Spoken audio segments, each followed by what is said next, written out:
एक बार एक बहुत ही दुखी व्यक्ति एक महात्मा के पास आकर कहता है, मैं अपने जीवन से बहुत दुखी हूं। मैं अपनी बीवी, बच्चों और अपने परिवार को भी खुश नहीं रख सकता। मैं अपने लिए भी कुछ नहीं कर पा रहा। कभी कभी तो मुझे अपनी जिंदगी को खत्म कर देने के भी ख्याल आते हैं। आप इतनी साधनाएं करते हैं, इतनी तपस्या करते हैं, क्या आप मुझे कोई ऐसा मार्ग बता सकते हैं जिससे मैं अपने बुरे वक्त से बाहर आ सकूं? मेरा बहुत बुरा समय चल रहा है। 2 वक्त की रोटी का इंतजाम करना भी मेरे लिए बहुत मुश्किल हो गया है। अब आप ही बताएं कि मैं ऐसे वक्त में मैं जिंदा रहूं तो कैसे रहूं, कैसे अपने परिवार को खुश रखूं? कृपया करके कोई साधारण सा तरीका बताने की कृपा करें ताकि मैं आसानी से समझ सकूं, क्योंकि मैं बहुत पढ़ा लिखा नहीं हूं।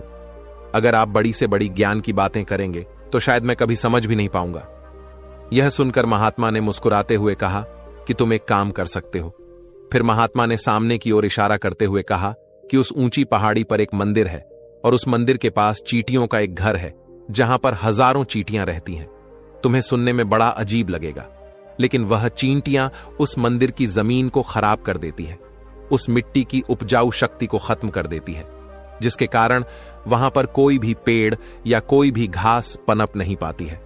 तुम मेरा एक काम करो, उसके बाद मैं तुम्हें तुम्हारे सवालों के जवाब दूंगा। तुम 7 दिन तक रोज उस पहाड़ी पर जाओ और उस चींटियों के घर को तहस नहस कर दो, उसको तोड़ दो। जब भी तुम्हें कोई चींटियों का घर दिखे मंदिर के आसपास तो उसे वहीं पर तहस नहस कर देना। लेकिन याद रहे, घर को तोड़ने में कोई भी चींटी मरनी नहीं चाहिए।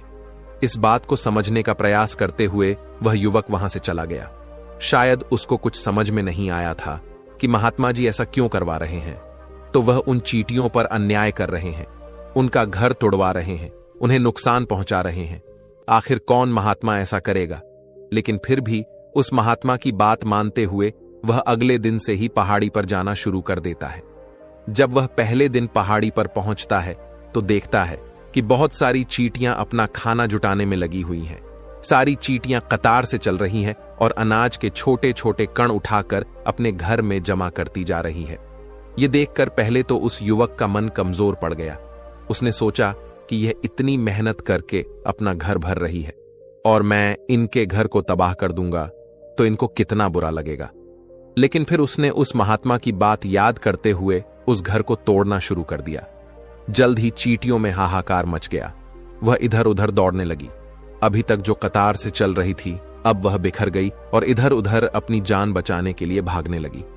थोड़ी देर में घर टूट गया और सारी चींटियां इधर उधर छुपने के लिए भाग चुकी थीं। यह करने के बाद वह युवक दुखी मन से वापस अपने घर पर लौट आया। उसका मन परेशान था, दुखी था, पश्चाताप से भरा हुआ था। फिर उसने अपने बिस्तर पर रात में लेटे लेटे ही सोचा कि अब तो उन चींटियों का घर तबाह हो चुका है, अब वहां वापस जाने का क्या फायदा होगा, क्योंकि चींटियों का घर तहस नहस करने के लिए महात्मा जी ने कहा था, जो मैं कर चुका हूं। लेकिन फिर कुछ सोचकर अगले दिन उसने फिर से जाने का निश्चय किया और अगले दिन सुबह सुबह उठकर वह वापस उसी पहाड़ी पर पहुंच जाता है। पहाड़ी पर पहुंचकर वह उसी जगह पर पहुंचता है जहां पिछले सुबह उसने उस घर को तहस नहस कर दिया था। लेकिन वह यह देखकर चौंक जाता है कि उन चींटियों ने फिर से अपना घर उसी जगह पर बना लिया था और अब वह फिर से अपने घर के लिए सामान इकट्ठा करने में जुटी हुई थी। उस आदमी को देखकर लगा कि यह चींटियां कितनी मूर्ख हैं। इनको पता है कि कल ही इनका घर इसी जगह पर तबाह किया गया था और उसी जगह पर उन्होंने अपना नया घर भी बना लिया। और यह सोचकर वह आदमी हंसने लगा। लेकिन फिर से महात्मा की बात याद करते हुए उसने उन चींटियों का घर फिर से तबाह करना शुरू कर दिया। फिर से उन चींटियों में हलचल मच गई और थोड़ी देर में वह चींटियां इधर उधर अपनी जान बचाने के लिए भागने लगी। कुछ ही देर में उनका घर फिर से नष्ट हो गया और वह युवक थोड़ा संतोष के भाव से कि इस बार तो मैं अच्छी तरह से उस घर को तबाह कर दिया है, अब तो वह चींटियां यहां पर अपना घर बना ही नहीं पाएंगी। इसीलिए जाने से पहले उसने उस घर पर ठंडा पानी भी डाल दिया ताकि चींटियां वहां पर अपना घर ना बना सके। और इस तरह अपना कर्म पूरा करके वह युवक फिर से अपने घर लौट आया। आज रात में सोते वक्त फिर से वह युवक यही सोच रहा था कि क्या महात्मा यह सही काम करवा रहे हैं? क्या किसी का घर तबाह करना किसी सिद्ध पुरुष को शोभा देता है? क्या हो अगर वह महात्मा सिद्ध पुरुष हो ही ना, क्या होगा अगर वह मुझे बेवकूफ बना रहे हो? लेकिन फिर उसने निश्चय किया कि मैं अपने काम को पहले पूरा कर लेता हूं, उसके बाद ही पता चलेगा कि महात्मा मुझसे ऐसा क्यों करवा रहे थे। और यही सोचकर वह रात में सो जाता है। अगले दिन सुबह उठकर वह फिर से उसी पहाड़ी की ओर निकल जाता है। पहाड़ी पर पहुंचकर वह उसी जगह पर पहुंचता है जहां पर उसने उनके घर को तबाह कर दिया था, और वह यह देखकर खुश हो जाता है कि वहां पर कोई भी घर नहीं था। सारी चींटियां वहां से भाग चुकी थीं।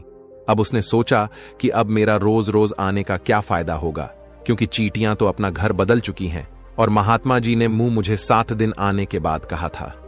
लेकिन आज तो तीसरा ही दिन है, अब बाकी 4 दिन वापस आने का क्या फायदा होगा। और यही सोचकर उसने निश्चय किया कि यहां से वह सीधा उसी महात्मा के पास जाएगा और उनको यह सारी खबर बता देगा। जब वह वापस मुड़कर उस पहाड़ी से उस महात्मा की कुटिया की तरफ जाने लगा, तभी अचानक उसकी नजर एक और घर पर पड़ी जो कि चींटियों का ही बनाया हुआ था। मतलब कि वह घर चींटियों ने ही बनाया था और अब वह चींटियां नए घर में वास कर चुक। यह नया घर उनके पुराने घर से थोड़ी ही दूरी पर था, और जब उसी युवक की नजर उस घर पर पड़ी तो उसने सोचा कि शायद महात्मा को पता था कि यह चींटियां अपना घर यहां से बदलकर किसी दूसरी जगह पर बना लेगी, इसीलिए उन्होंने मुझे 7 दिन आने के बाद कहा था। और यह विचार करके वह उनका नया घर भी तोड़ने के लिए पहुंच जाता है। जब वह वहां पहुंचा तो चींटियां उसी तरह अपने कार्य में लगी हुई थीं। वह अपने लिए खाना इकट्ठा कर रही थी और अपने घर में जमा कर रही थी। जब पुराना घर टूटा था वहां भी अनाज के कण बचे हुए थे और चींटियां वहां से भी अनाज इकट्ठा कर करके वापस अपने नए घर में ला रही थीं। अब यहां पर फिर से युवक का मन थोड़ा कमजोर पड़ गया, क्योंकि वह खुद भी कमजोर था, खुद भी वक्त का मारा हुआ था। इसीलिए उसके मन में उन चींटियों के प्रति दया का भाव उमड़ रहा था। उनके ऊपर उसे दया आ रही थी। वह चाहता था कि उनकी मदद करे, लेकिन वह उल्टा उनको नुकसान पहुंचा रहा था। लेकिन उस महात्मा की बात को याद करते हुए उसने फिर से उस घर को तोड़ने का निश्चय किया, और उसने इस बार बड़ी ही सावधानी के साथ बिना किसी चींटी को कोई नुकसान पहुंचाए वह घर तबाह करना शुरू कर दिया। वक्त थोड़ा ज्यादा लगा, क्योंकि किसी भी चींटी को नुकसान न पहुंचने की शर्त महात्मा ने पहले ही रखी थी। इसीलिए उसको बड़ी सावधानी के साथ उन घरों को तबाह कर रहा था। लेकिन आखिरकार उसने उस घर को भी तबाह कर दिया, और उस घर को तबाह करने की के बाद वह बड़े ही दुखी मन से, इस बार वह पहले से भी ज्यादा दुखी था, क्योंकि उसने उनका नया घर भी तोड़ दिया था। वह उन चींटियों को बसने ही नहीं दे रहा था, और वह अब अपने आप को शैतान या दानव समझने लगा था। लेकिन फिर भी उस महात्मा की बात को मानते हुए वह अपने घर पर दुखी मन से वापस आ गया। रात में सोने से पहले एक बार उसने फिर से सोचा कि मैं कितना बड़ा शैतान हूं, कितना बड़ा दानव हूं। पुराना घर तो छोड़ो, मैं उन चींटियों को कहीं भी बसने के लिए कोई जगह ही नहीं दे रहा हूं। वह चींटियां मेरे बारे में क्या सोचती होगी? वह कितना बड़ा दानव होगा उस परमात्मा को जो मेरे द्वारा यह काम करवा रहा है। लेकिन फिर भी उसने अगले दिन जाने का निश्चय किया, और अगले दिन सुबह सुबह वह फिर से वहां पर पहुंच गया। वो यह देखकर फिर से आश्चर्यचकित रह जाता है कि इस बार चींटियों ने एक और नई जगह पर अपना घर बना लिया था। वह तो पहले से भी ज्यादा ऊर्जा के साथ काम कर रही थी, और उन्होंने एक रात में पहले से भी बड़ा घर बना लिया था, और अब वो फिर से अपना अनाज और खाना इकट्ठा करने में जुटी हुई थी।